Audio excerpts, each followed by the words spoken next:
This strip looks like light on tape. It is a flexible circuit built with factory precision. Inside it are copper traces, LEDs, resistors, and layers your eyes never notice.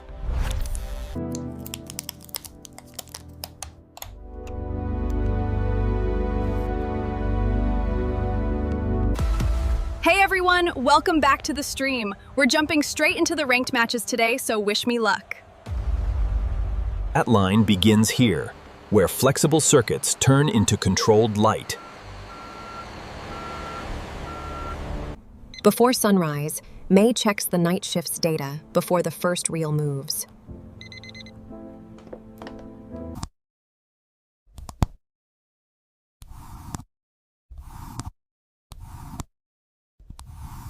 Most people see mood lighting. She sees brightness balance, color drift, and bad reel mixing. Her daughter's room uses strips from her own factory. If they run clean there, she trusts what her line is shipping.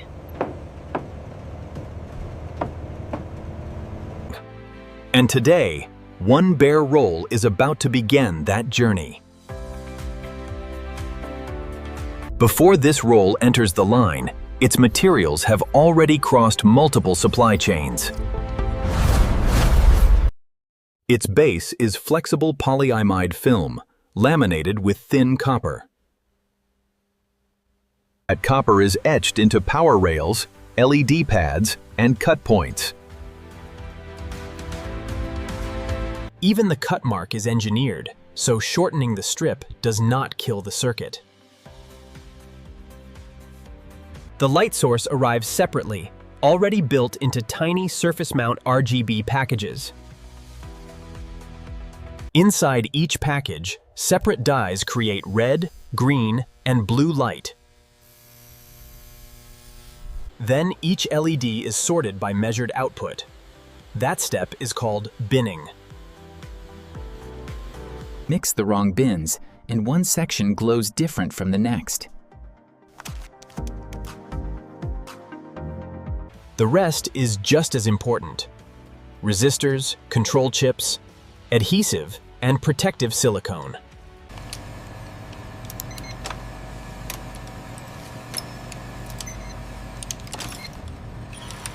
Close on paper is not always close enough on a finished strip.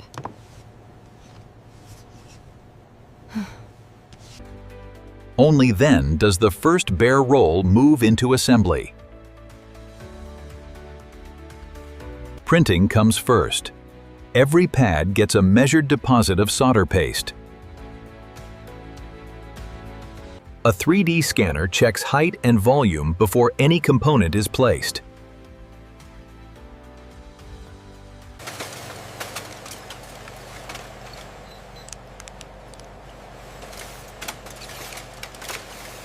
Now the LEDs go down, one after another, at production speed.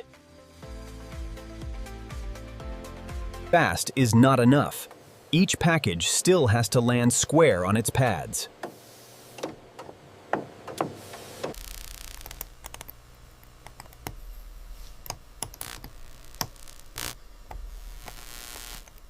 On smart strips, control chips are added so each section can follow commands.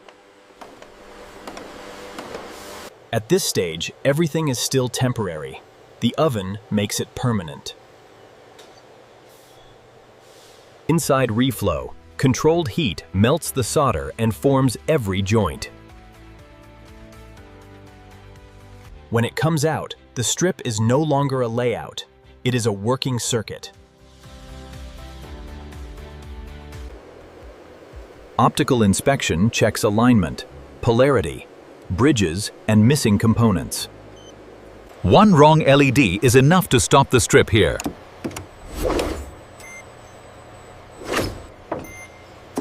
Next, the strip is checked electrically to confirm every section responds correctly.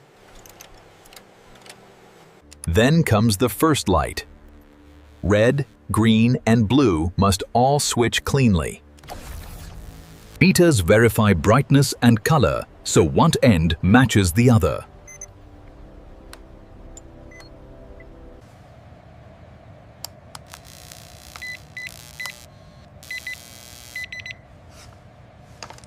Some samples stay on for hours to expose early failures before shipping.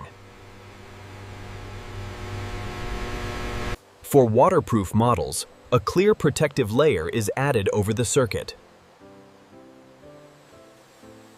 It has to stay transparent, flexible, and chemically safe for the strip beneath it.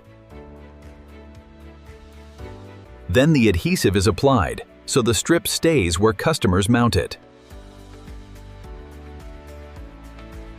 After that, it is cut, reeled, and prepared to become a finished product. Connector fit is perfect. How's the coating clarity under the scope? Clear. Print marks are centered. And before it ships, it glows once more.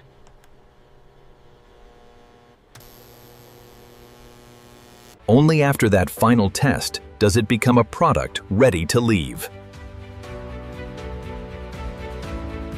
But the products on this floor are not the newest ones in the building. The thermal resistance on the flexible substrate is holding steady. Good. The waveform consistency is still within tolerance at this frequency. That work happens here, where light is measured before products are ever built at scale. Dr. Chen's job is simple to describe. Make light look right and stay right. He says premium strips are often separated by one thing: binning discipline. Because light is only part of the job, the rest becomes heat. If heat stays trapped, brightness drops faster and lifetime shortens. And dimming matters too. Bad control creates flicker cameras can see immediately. On smart strips, every LED also has to pass data cleanly to the next. Most of that work stays behind the door until the next generation is ready. Even with controls in place, the line still has problems to catch early. The hardest problem is often subtle, a strip that shifts color along its own length.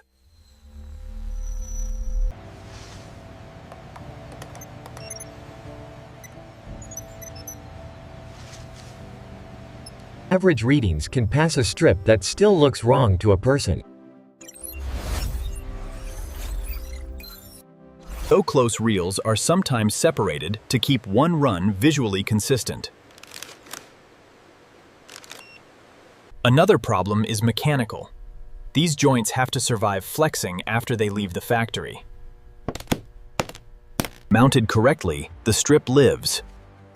Bent too sharply, one small joint can fail.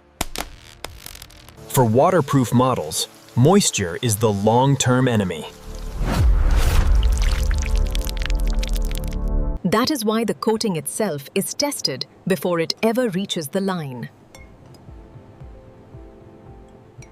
Even the adhesive is a quality problem if it cannot hold under heat.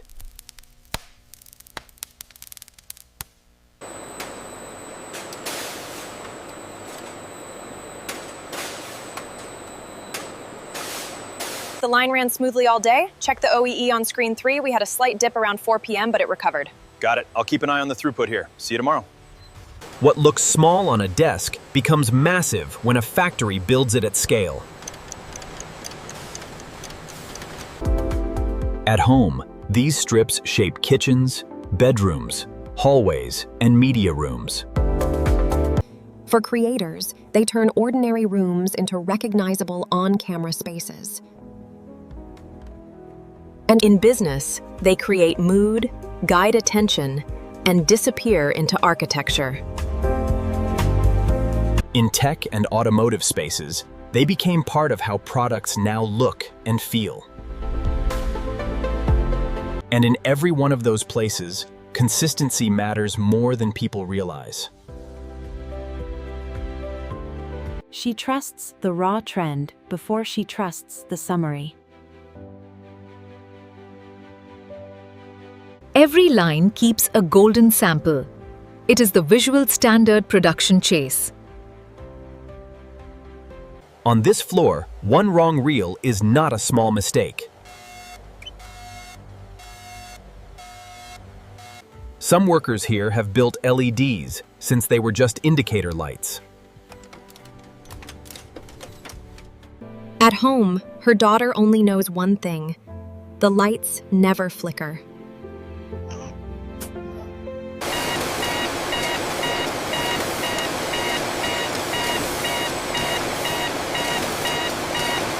From bare flexible circuit to final glow, that is how RGB LED strips are made. What surprised you most about the process? Tell us in the comments. Next, we go inside another factory, hiding extreme precision behind an everyday product. Process Pulse Factory. Subscribe for the next process.